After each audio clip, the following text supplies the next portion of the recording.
আজকে রান্না করব এই ছোট ছোট আলু সিদ্ধ করে খোসা ছাড়াই নিয়েছি। এই আলু দিয়ে 3 রকমের শুটকি দিয়ে একটা মজাদার রেসিপি, যেটা নাকি কক্সবাজারের হোটেলের শুটকির স্বাদকেও হার মানাবে। তো প্রথমেই আমি এই শুটকিটা রান্না করার জন্য একটা মশলা রেডি করি। ব্লেন্ডারে দিয়ে দিব পেঁয়াজ, বেশি করে রসুন। শুটকি রান্না করার জন্য প্যানে তেল দিয়ে দিলাম। শুটকিতে একটু তেলটা বেশি দিতে হয়। তেল গরম হয়ে গেছে, দিয়ে দিই কয়েকটা পেঁয়াজ কুচি।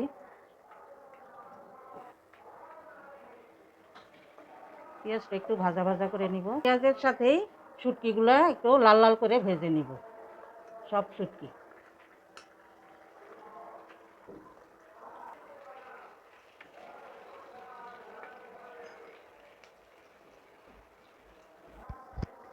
শুটকিগুলো তেলে ভেজে নিয়েছি। এখন দিয়ে দিব ব্লেন্ড করা পেঁয়াজ আর রসুন।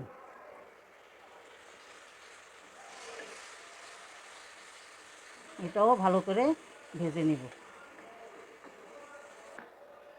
পেঁয়াজ রসুন আর শুটকি ভালো মতো ভেজে নিয়েছি। এখন দিয়ে দিব হলুদ গুঁড়া। শুটকির তরকারি একটু ঝাল ঝাল হলে ভালো লাগে, তাই শুকনো মরিচের গুঁড়াটা একটু বেশি করে দিব। স্বাদ মতো লবণ। এগুলোও এখন সুন্দর করে কষাই নিব, একদম ভালো করে। যতক্ষণ পর্যন্ত মশলা তেল ছেড়ে না দিবে ততক্ষণ পর্যন্ত কষাবো।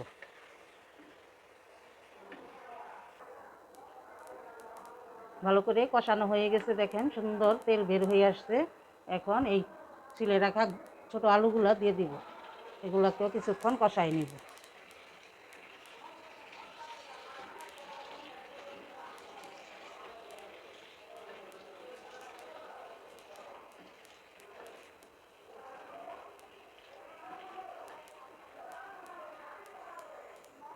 এখন দিয়ে দেই একটু ঝোল।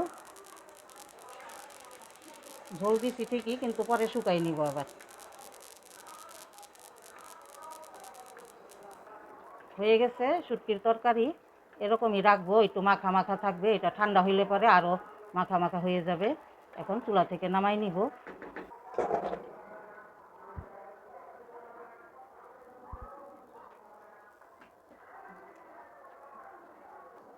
হয়ে গেছে ছোট আলু দিয়ে 3 রকমের শুটকির একটা মজাদার ঝাল ঝাল খুব সুন্দর এবং সুস্বাদু একটা তরকারি। আপনাদের ভালো লাগলে আপনারা অবশ্যই করে খাবেন, রান্না করে খাবেন।